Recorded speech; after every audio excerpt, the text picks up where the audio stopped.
Heute ist ein ganz besonderer Tag für mich. Ich bin froh, mit anderen Gehörlosen eine Schneeschuhwanderung zu machen. Ich bin gespannt, wie viel Schnee oben liegt. Oh Mann, ist schon ein ganz besonderer Tag heute. Jetzt geht's aber los.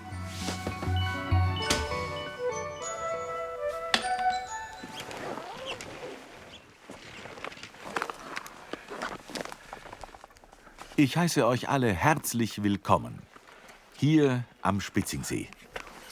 Heute haben wir schönes Wetter, die Sonne scheint und es liegt Neuschnee. Schön, dass ihr alle da seid. Ich wünsche euch viel Spaß bei der Schneeschuhtour. Habt viel Freude.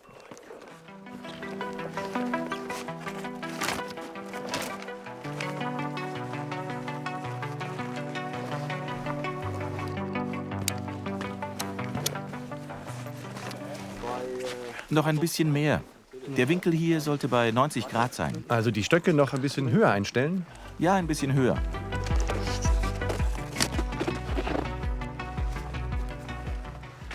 Ich wollte mal fragen, wozu wir eigentlich Schneeschuhe benutzen. Kannst du uns das vielleicht erklären? Okay. Warum brauchen wir also Schneeschuhe? Liegt viel Schnee, würden wir ohne Schneeschuhe tief einsinken. Die Schneeschuhe vergrößern die Fläche des Fußes und damit bleiben wir schön oben auf dem Schnee.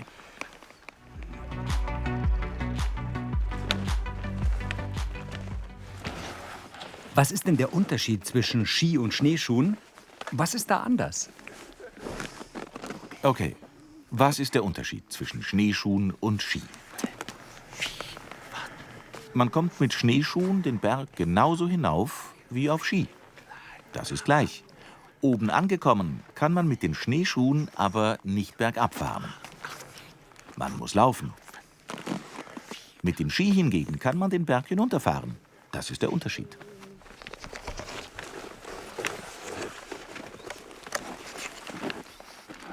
Warum brauchen wir die Zacken? Auf sehr festem Schnee oder Eis hätten wir ohne die Zacken keinen Halt und würden wegrutschen. Mit dieser Vorrichtung kommen wir aber sicher und stabil bergauf.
Schön, alle sind angekommen. Das ist unser Ziel für heute.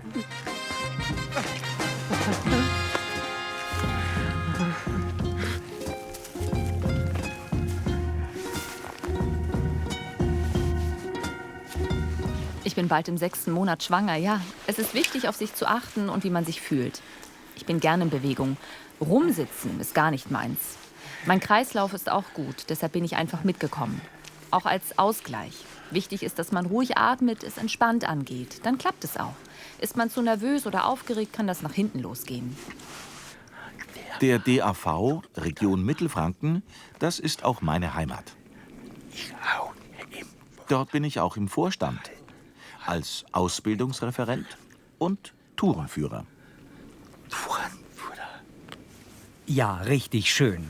Raus aus dem Alltag und der Arbeit und die Natur auf sich wirken lassen. Das ist gut für den Stressabbau und ein Ausgleich für mich. Richtig schön. Ein bisschen so wie früher, denke ich mir. Ganz entspannt gemeinsam Spaß haben.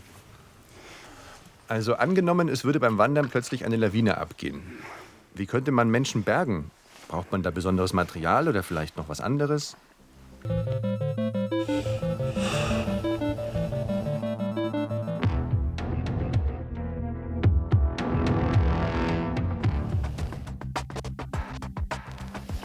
Lawine.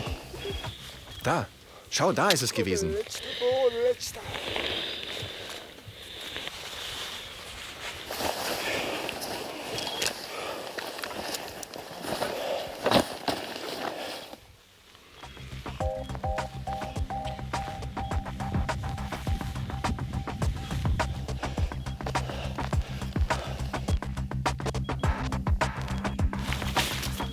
Es ist nicht tief. Da, schau.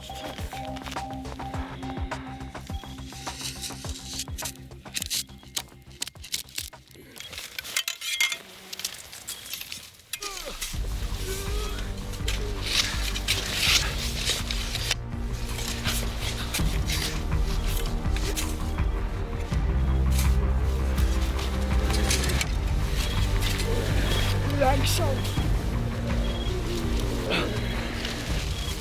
Danke, danke.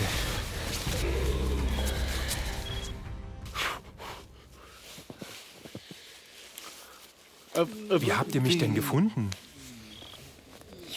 Ich habe dich mit einem Suchgerät gefunden. Mit diesem hier. Das Gerät kann zum einen senden und zum anderen suchen. Wenn man also jemanden suchen muss, folgt man dieser Zahl und kommt damit dem Ziel immer näher. Dieses Gerät kann ich nur empfehlen. Das muss jeder Skitourengeher haben.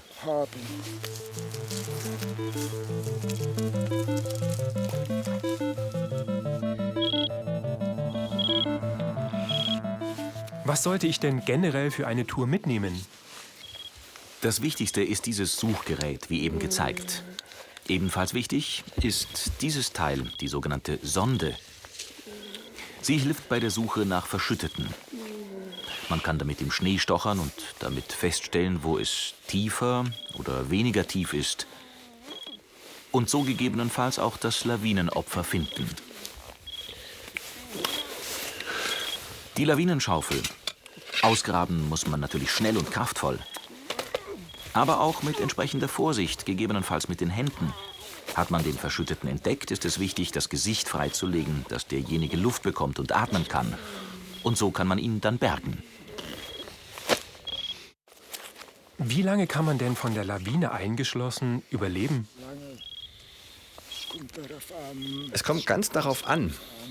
Im Allgemeinen sagt man, bei 90% aller Lawinenunglücke ist Rettung möglich, wenn sie innerhalb von 20 Minuten erfolgt. Je länger die Bergung dauert, desto geringer wird die Chance für den Verschütteten zu überleben. Dauert die Rettung zum Beispiel über eine Stunde, ist der Betroffene wahrscheinlich tot. Wie kann man sich denn im Hinblick auf die Wetterlage vorbereiten? Wenn man eine Skitour vorhat, sollte man sich schon am Vortag darauf vorbereiten. Im Fernsehen kann man sich das Alpenwetter anschauen, die Wetterlage in Deutschland, in Österreich oder in Bayern, je nachdem, wo es hingehen soll. Im Internet gibt es noch viel mehr und sehr genaue Informationen. Über die Lawinengefahr sollte man sich informieren. Die Lawinenwarnstufen sind genau ausgewiesen. Wenn man all diese Informationen zusammen hat, kann man gut entscheiden, wo es am nächsten Tag hingehen soll. Diese verschiedenen Lawinenwarnstufen, was hat es damit auf sich? Es gibt die Lawinenwarnstufen 1 bis 5. 1 bedeutet geringe Lawinengefahr. Und trotzdem kann es Lawinen geben. 2 heißt mäßige Lawinengefahr, also schon eine Stufe höher. Bei Stufe 3 muss man schon sehr aufpassen und den richtigen Hang wählen. Stufe 4 ist nur was für absolute Könner und bedeutet schon extrem große Gefahr. Also ich würde bei Stufe 4 nicht mehr losziehen. Und Stufe 5 ist Selbstmord. Stufe 5 würde ich niemandem empfehlen. Lawinen kann man nicht lenken und auch nicht steuern. Sie suchen sich ihren eigenen Weg.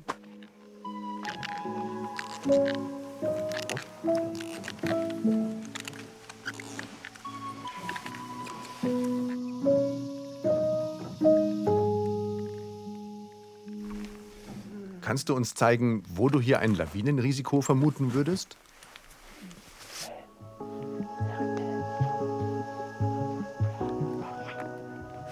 Seht ihr dort oben das Schneebrett? Das verrät uns, dass der Wind von dieser Seite über den Kamm geweht hat und den Schnee dort oben anhäufte.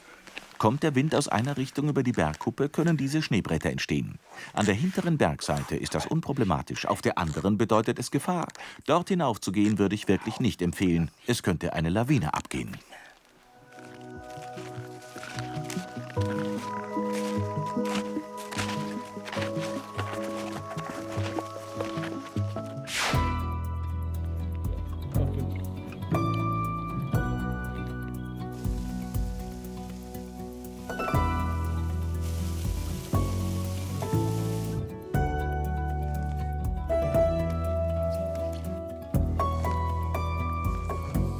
Was mögt ihr denn so besonders am Tourengehen?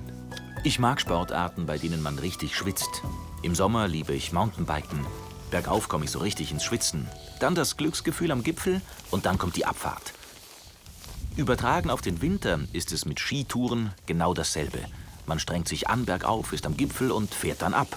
So habe ich sommers wie winters die passende Sportart.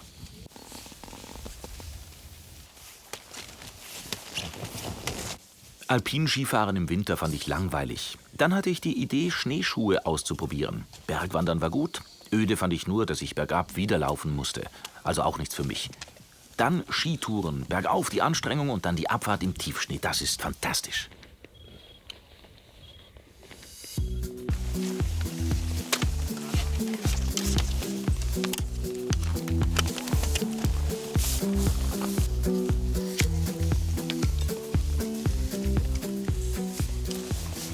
Diese Felle, für was sind die gut? Die Felle sind die Aufstiegshilfe. Die Haare des Fells stellen sich so auf, dass man beim Bergaufgehen nicht nach unten abrutscht. Ah, dafür.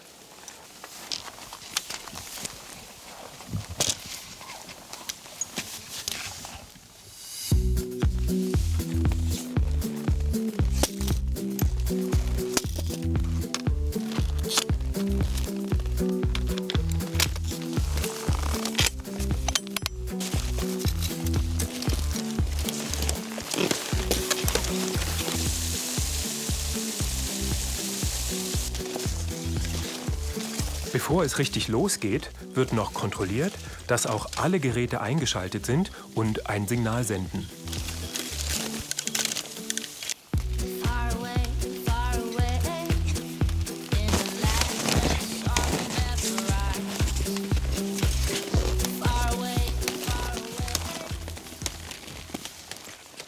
Ihr seht es an dieser Steigung.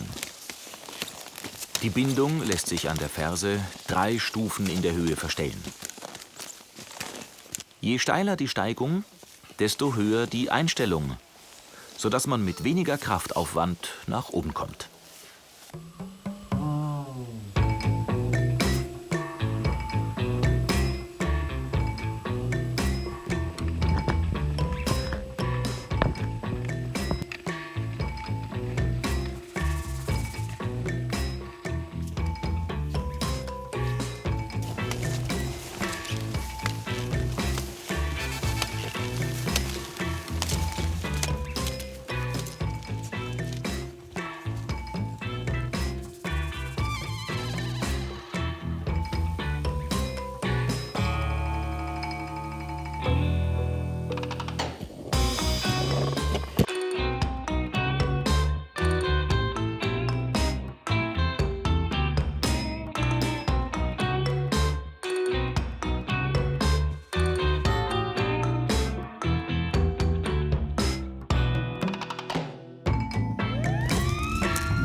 Endlich am Gipfel.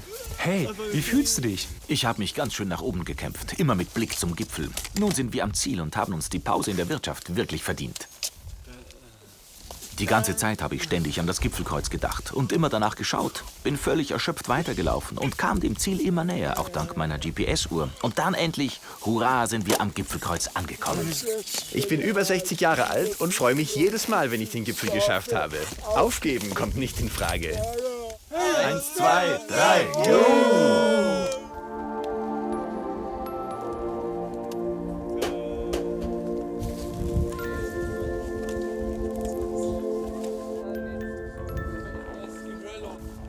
Du hast schon mal eine Lawine erlebt. Kannst du uns davon erzählen? Am Liesenzer Fernerkogel, da habe ich mal eine Lawine erlebt. Ich bin spät los und war allein unterwegs. Und damals auch noch nicht so erfahren wie heute. Nach oben ging alles gut. Runter war es schon ein bisschen spät.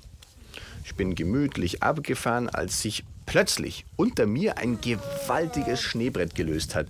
Ich bin stehen geblieben, habe der Lawine unter meinen Füßen zugeschaut, mich umgedreht, aber von hinten kam keine Lawine.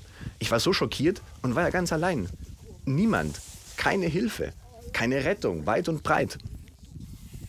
Ganz vorsichtig bin ich dann über das Schneebrett hinweg runtergefahren, habe die Spur ganz langsam gewechselt, um ja keine weitere Lawine auszulösen. Ganz vorsichtig.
Schön war's.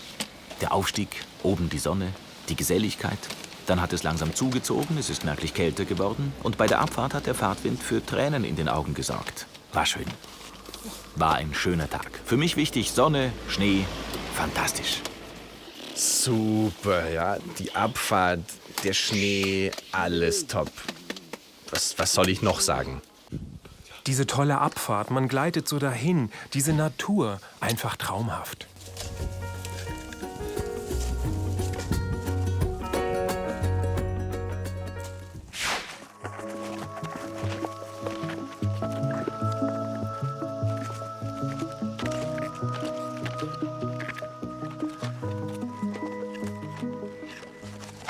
Ich fühle mich gleichzeitig fit und entspannt. Und ich bin froh, denn das Wichtigste ist, niemand hat sich verletzt. Alles ist gut verlaufen. Wir sind alle heil angekommen. Gut. Ich hoffe, es wird ein schöner Film.